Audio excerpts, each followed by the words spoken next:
untuk menunaikan daripada salah satu kewajiban kita sebagai seorang hamba, sebagai hamba Allah Subhanahu wa taala, yaitu melaksanakan salat zuhur berjamaah. Kemudian salawat serta salam kita juga limpahkan kepada suri tauladan kita, Nabi yang mulia Nabi Muhammad sallallahu alaihi wasallam, kepada keluarganya, para sahabatnya, serta seluruh umat yang senantiasa berusaha untuk meneladani beliau sampai akhir zaman. Ma'asyiral muslimin rahimani wa rahimakumullah. Kita semua tahu bahwa setiap yang bernyawa itu pasti akan menemui ajalnya. Bahkan kita pun hafal mungkin ayatnya dan sering diulang-ulang, yaitu kullu nafsin dha'iqatul maut. Dan kita juga paham bahwa posisi kita di dunia ini tidak lain melainkan seperti seorang musafir, seperti orang yang berjalan ingin mencapai kepada tempat tujuan, yang mana kita sedang singgah di suatu tempat, atau kita sedang berteduh di bawah pohon, yang mana setelah itu pasti kita akan meninggalkan tempat tersebut atau pohon tersebut, dan kita melanjutkan perjalanan kita menuju tempat tujuan itu. Dan kita paham. Bahkan Nabi SAW menegaskan kepada kita agar kita memposisikan diri kita sebagai seorang musafir, seorang yang asing di dunia ini. Sebagaimana dalam hadis Nabi SAW bersabda, kun fid dunya ka'annaka gharibun aw 'abirus sabil. Jadilah engkau di dunia ini seperti orang yang asing, gharib, atau orang yang sedang melewati suatu perjalanan, yang mana pada akhirnya kita akan melanjutkan perjalanan kita dan akan berusaha untuk sampai kepada tempat tujuan kita, itu akhirat. Ma'asyiral muslimin rahimani rahimakumullah. Namun sangat disayangkan, tidak sedikit dari kita, meskipun kita tahu, kita faham posisi kita pada hari ini di dunia ini, tidak lebih melainkan seperti seorang musafir yang singgah sebentar di dunia ini. Namun kebanyakan daripada kita justru lalai. Bahkan sebagian kita ditenggelamkan dengan angan-angannya. Ditenggelamkan apa? Dengan angan-angannya. Lupa. Disibukkan. Sehingga kita lupa bahwa ajal kita ini, kematian ini akan datang kepada kita, menghampiri kita tanpa kita sadari, kapanpun dan dimanapun. Sebagaimana Allah Subhanahu wa ta'ala berfirman dalam Al-Quranul Karim, aynama takunu yudrikumul maut walau kuntum fi burujim musyayyadah. Dimanapun engkau berada, kematian akan menemui engkau, menemui kalian, walaupun engkau berada dalam benteng yang sangat kokoh. Ma'asyiral muslimin rahimani wa rahimakumullah. Untuk itu Nabi SAW, Nabi kita yang mulia alaihi salatu wassalam, sering mengingatkan kepada kita, memberikan peringatan dan memerintahkan kita untuk selalu mengingat penghancur kenikmatan dunia ini, yaitu apa? Kematian. Nabi SAW bersabda, "Aktsiru min dzikri hadimil ladzat." Perbanyaklah kalian mengingat penghancur kelezatan di dunia ini, yaitu kematian. Karena hanya dengan mengingat kematian, seorang akan bersiap-siap membekali dirinya dengan bekal yang baik, yang terbaik untuk menghadap Allah Subhanahu wa ta'ala. Hanya dengan mengingat kematian kita dapat menjadi orang yang optimis dalam menjalani kehidupan ini. Karena amanah sekecil apapun kita pasti akan ingat bahwa itu akan dimintai pertanggungjawaban depan Allah Subhanahu wa ta'ala, sehingga akan menjadi optimis. berusaha untuk memperbaiki diri, berusaha untuk memberikan yang terbaik di dalam menjalankan amanah ini. Karena apa? Karena kita dipacu dengan selalu mengingat kematian. Kata Nabi, "Aktsiru min dzikri hadimil ladzat." Jangan sampai ikhwas sekalian kita menjadi orang yang menyesal, dan pasti menyesal. Karena ketika seorang sudah meninggal dunia, sudah wafat, sudah dipanggil Allah Subhanahu wa taala, maka mereka akan menyesal. Baik itu orang yang baik ataupun orang yang buruk. Sebagaimana Allah Subhanahu wa taala gambarkan di dalam Al-Qur'anul Karim, orang yang didatangi kepadanya kematian, kemudian dia menginginkan, qala rabbirji'un, ya Allah, ya Rabb, aku ingin kembali ke dunia ini. Untuk apa? La'alli a'malu salihan fima taraktu. Semoga aku dapat beramal saleh yang telah aku tinggalkan.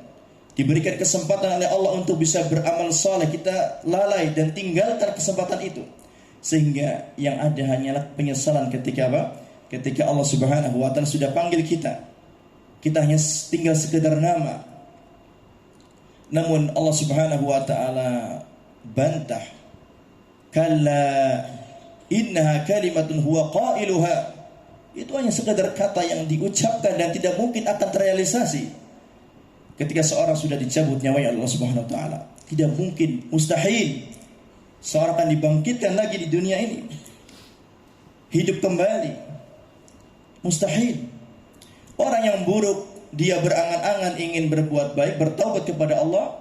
Begitu juga orang yang saleh, apa? Dia juga akan berangan-angan dibangkitkan kembali, dihidupkan kembali untuk menambah porsi amal solehnya di dunia ini. Sehingga ikhwas sekalian, barakallahu fikum, pertanyaan ini kepada kita sekalian, bagaimana kalau seandainya ini Ramadan tahun ini atau Ramadan terakhir bagi kita? Kalau seandainya Ramadan tahun ini adalah Ramadan terakhir bagi kita, ini pertanyaan perlu kita jawab. Akankah kita masih memanjangkan angan-angan kita?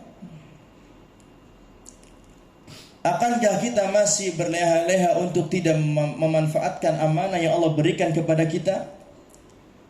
Apakah kita masih untuk bermalas-malasan untuk tidak menyambut ampunan dan rahmat Allah Subhanahu wa taala? Di hadapan kita ada dua keadaan. Seorang yang menemui Ramadan itu mempunyai dua keadaan. Disebutkan di dalam hadis-hadis Nabi sallallahu alaihi wasallam. Keadaan yang pertama adalah keadaan disebutkan di dalam hadis yang sahih, diriwayatkan oleh Abu Hurairah radhiyallahu taala anhu. Nabi sallallahu alaihi wasallam bersabda, "Man shama Ramadana imanan wa ihtisaban ghufira lahu ma taqaddama min dhanbih." Barang siapa yang berpuasa pada bulan Ramadan ini karena keimanan kepada Allah Subhanahu wa taala, keimanan kepada hari akhir, kemudian mengharapkan pahala hanya kepada Allah Subhanahu wa taala, bersih daripada sifat riya, bersih daripada sifat ujub, sum'ah, kata Nabi sallallahu alaihi wasallam, "Ghufira lahu ma taqaddama min dhanbi." Maka dosanya yang telah lalu akan diampuni oleh Allah Subhanahu wa taala. Dan kita berhusnudzan kepada Allah Subhanahu wa taala agar Allah Subhanahu wa taala bukan hanya mengampuni dosa-dosa kecil kita, tetapi juga kita berharap kepada Allah Subhanahu wa taala agar Allah mengampuni juga dosa besar yang kita lakukan. Itu keadaan yang pertama, keadaan seorang yang masuk bulan Ramadan, dia jalani Ramadan dengan usaha yang terbaik, dipenuhi dengan rasa keimanan dan juga mengharapkan pahala hanya dari Allah Subhanahu wa taala, menghindarkan dirinya dari segala bentuk amalan-amalan yang dapat mengurangi bahkan merusak amalan puasa dan ibadah-ibadah lainnya, sehingga diampuni oleh Allah Subhanahu wa taala dosa-dosanya, baik dosa kecil ataupun dosa besar. Ini keadaan yang apa? Yang pertama. Kemudian keadaan yang kedua disebutkan di dalam hadis Nabi sallallahu alaihi wasallam, Nabi mengatakan raghima anfu rajulin dakhala alaihi Ramadan thumma salakh qabla an yughfara lah. Kata Nabi sallallahu alaihi wasallam, rugi, ada seorang yang merugi masuk kepada dia bulan Ramadan,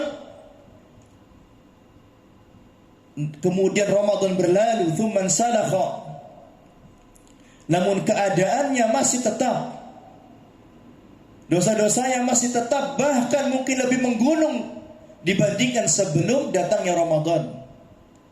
Ini keadaan yang kedua. Datang Ramadan, diberikan kesempatan oleh Allah untuk bisa bertemu dengan Ramadan,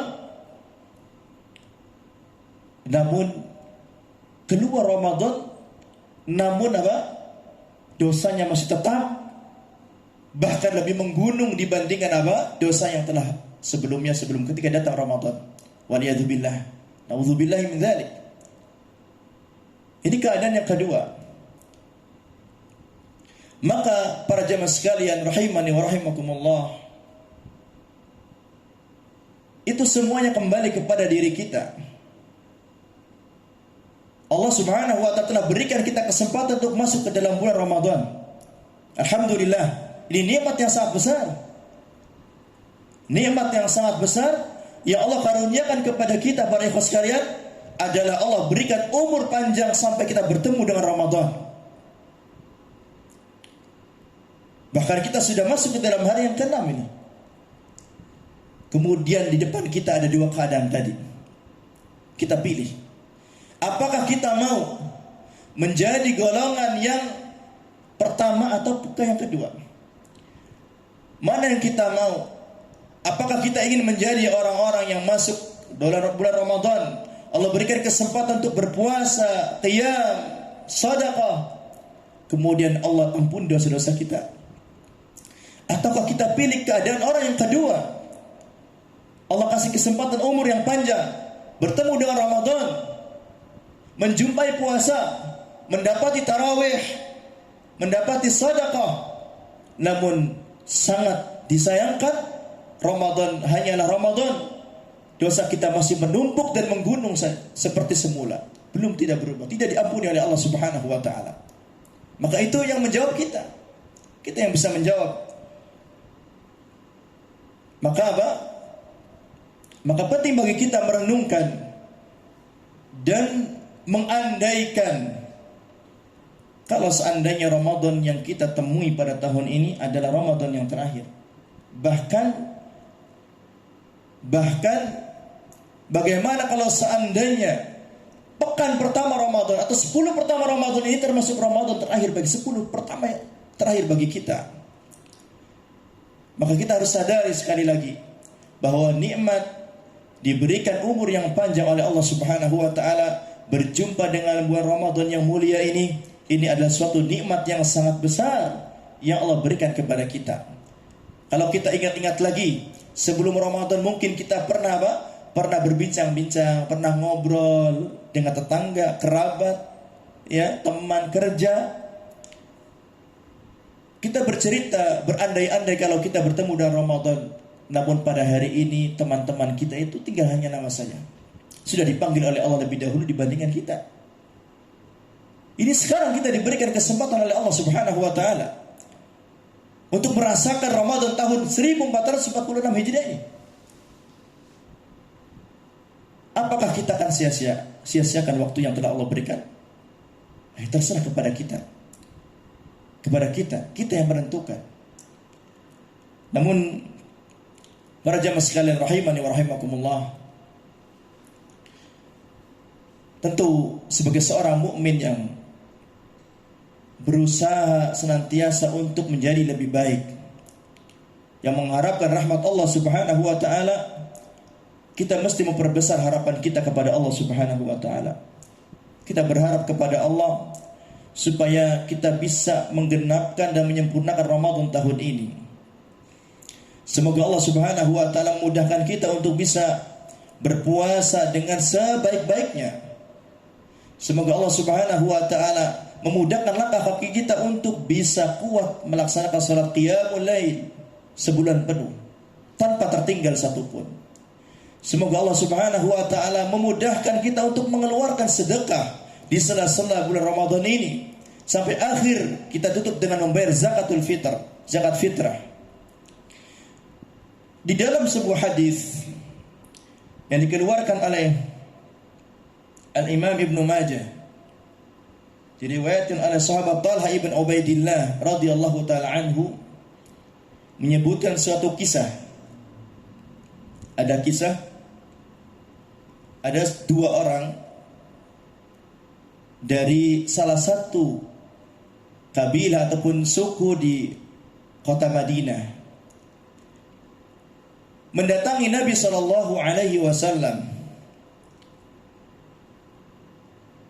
dan kedua orang ini sudah masuk Islam, alhamdulillah.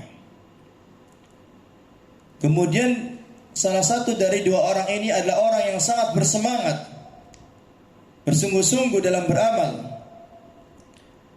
Sehingga apa?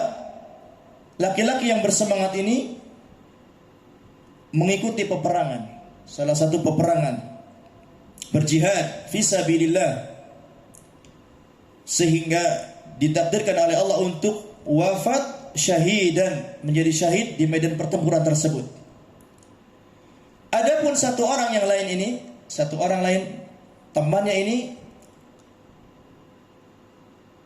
diberikan kesempatan oleh Allah Subhanahu wa taala untuk bisa hidup 1 tahun setelah wafatnya temannya tadi. Jadi diberikan umur lebih panjang. Ya, 1 tahun lebih panjang dibandingkan apa? Dibandingkan temannya tadi yang gugur di medan jihad. Kemudian setelah 1 tahun itu baru dia wafat. Berkata perawi hadis ini, yaitu Talha ibn Ubaidillah radhiyallahu taala an, beliau bermimpi di dalam mimpinya berada di pintu surga. Kemudian tiba-tiba ada dua orang tadi, dua orang yang satu gugur di medan jihad, ada satu yang diberikan kesempatan umur panjang 1 tahun. Kemudian tiba-tiba ada yang keluar dari pintu surga itu dan mengizinkan memanggil satu orang untuk masuk ke dalam surga. Yang dipanggil pertama kali adalah apa? Siapa yang dipanggil pertama kali? Justru orang yang tidak gugur di medan jihad. Justru orang yang diberikan kesempatan 1 tahun untuk hidup. Kemudian baru setelah itu dipanggillah yang kedua, orang yang gugur di medan jihad. Adapun Talha, orang ini mengatakan, malaikat ini mengatakan, adapun engkau belum meninggal dunia.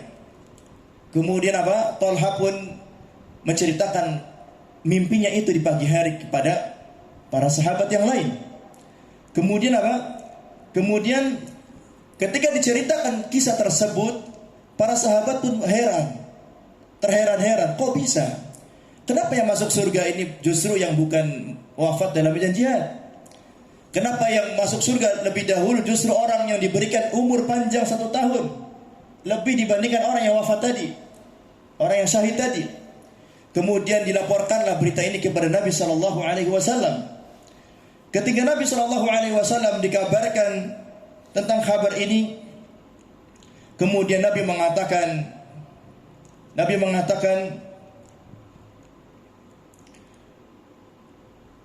qala wa adraka ramadhana fasama qad makatha hadha ba'dahu sanah, kata Nabi, bukankah laki-laki ini telah mendapati setelah itu 1 tahun, telah hidup 1 tahun setelah itu? Wa adraka ramadhana, bukankah dia mendapati Ramadan pada tahun itu? wa shalla kadza wa kadza min sajdah? Bukankah dia telah melaksanakan salat pada Ramadan tersebut? Qalu bala. Benar wahai Rasulullah.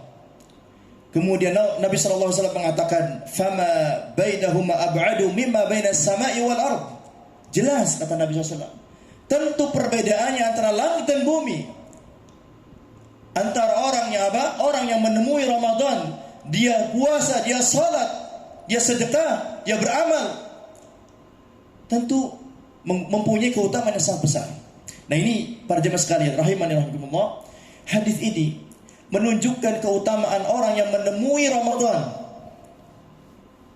Orang yang bisa memaksimalkan Ramadan dengan puasa yang sebenar-benarnya, dengan salat, dengan zakat, dengan sedekah, dengan amal yang begitu terbuka di bulan Ramadan ini. Bahkan amalannya lebih bisa mengungguli orang yang meninggal di medan peperangan. Amalannya bisa mengungguli apa? Orang yang meninggal syahidan, menjadi orang yang syahid. Bisa diungguli dengan apa? Dengan orang yang menemui Ramadan, kemudian dia bisa memaksimalkan amal ibadah di Ramadan yang sebaik-baiknya. Maka kembali lagi para jemaah sekalian, kalau seandainya Ramadan tahun ini adalah Ramadan terakhir bagi kita, apa yang mesti kita lakukan? Apa yang ingin kita lakukan? Apakah kita tinggal diam? Apakah kita lalui waktu yang sangat berharga ini dengan perkara-perkara yang tidak bermanfaat? Perkara-perkara justru yang dapat mengundang murka Allah Subhanahu wa taala, ataukah sebaliknya kita gunakan waktu yang sangat singkat ini, sebulan ini, dan belum tentu kita sampai kepada akhir Ramadan, dengan ibadah yang berkualitas, dengan puasa yang berkualitas, dengan qiyam yang berkualitas, dengan sedekah yang berkualitas. Maka para jemaah sekalian, sebelum kita akhiri pertemuan kita yang singkat ini, ketika Allah Subhanahu wa taala gerakan hati kita untuk melaksanakan suatu ibadah atau amal tertentu, segera, jangan tunda-tunda. Bisa jadi itu hidayah, cahaya yang Allah berikan kepada hati kita, yang apabila kita tunda-tunda, Allah akan padamkan cahaya itu kembali. Ketika Allah Subhanahu wa taala menggerakkan kita ingin membaca Quran, segera baca Quran. Jangan ditunda-tunda. Barangkali itu adalah hidayah dan cahaya yang Allah berikan kepada hati kita, yang kalau ditunda apa? Allah akan padamkan cahaya tersebut. Ketika kita terbetik dalam hati kita ingin mengerjakan salat duha, maka segera salat duha minimal 2 rakaat. Mungkin itu cahaya yang Allah berikan kepada hati kita. Kalau kita tunda, Allah akan hapus dan Allah akan padamkan cahaya itu kembali. Ketika Allah Subhanahu wa taala menggerakkan hati kita untuk berjalan menuju masjid, salat berjamaah, segera penuhi panggilan tersebut. Segera penuhi cahaya tersebut. Karena itu sesungguhnya hidayah yang Allah berikan kepada hati kita, yang kalau seandainya kita tunda-tunda, kita akhirkan, bisa jadi cahaya itu dicabut oleh Allah Subhanahu wa taala sehingga kita rugi. Ketika Allah Subhanahu wa taala memberikan cahaya hidayah kepada hati kita, menggerakkan hati kita untuk bersedekah. Kita misalnya jalan, di pinggir jalan kita tergerak hati kita ingin bersedekah, melihat anak-anak di pinggir jalan, melihat orang-orang yang tidak mampu, orang yang membutuhkan, orang-orang pengemis misalnya, ya, meminta, hati kita tergerak untuk memberi, kasih. Jangan ditunda-tunda. Barangkali kalau kita tunda, maka apa tadi? Allah akan cabut cahaya tersebut, dipadamkan dari hati kita, sehingga kita menjadi orang yang merugi. Masyaallah muslimin, rahimani wa rahimakumullah. Semoga Allah Subhanahu wa taala menjadikan kita termasuk hamba-hambanya dimudahkan oleh Allah taala untuk menemui Ramadan dan bisa dimudahkan untuk memaksimalkan ibadah Ramadan ini. Semoga ibadah yang kita lakukan ini semuanya ibadah yang berkualitas, yang Allah Subhanahu wa taala terima. Semoga Allah Subhanahu wa taala mudahkan kita untuk bisa menyempurnakan puasa, qiyam, sedekah, i'tikaf pada Ramadan tahun ini. Semoga Allah Subhanahu wa taala menjadikan kita termasuk hamba-hambanya yang dibebaskan dari api neraka. Semoga Allah Subhanahu wa taala menjadikan kita menjadi hamba-hambanya yang kita keluar Ramadan dan dosa kita diampuni oleh Allah Subhanahu wa taala. Amin ya rabbal alamin. Aqulu qawli hadza wa astaghfirullah li wa lakum. Wa sallallahu ala nabiyina Muhammadin wa alihi wa sahbihi wa sallam. Alhamdulillahirabbil alamin. Wassalamu alaikum warahmatullahi wabarakatuh.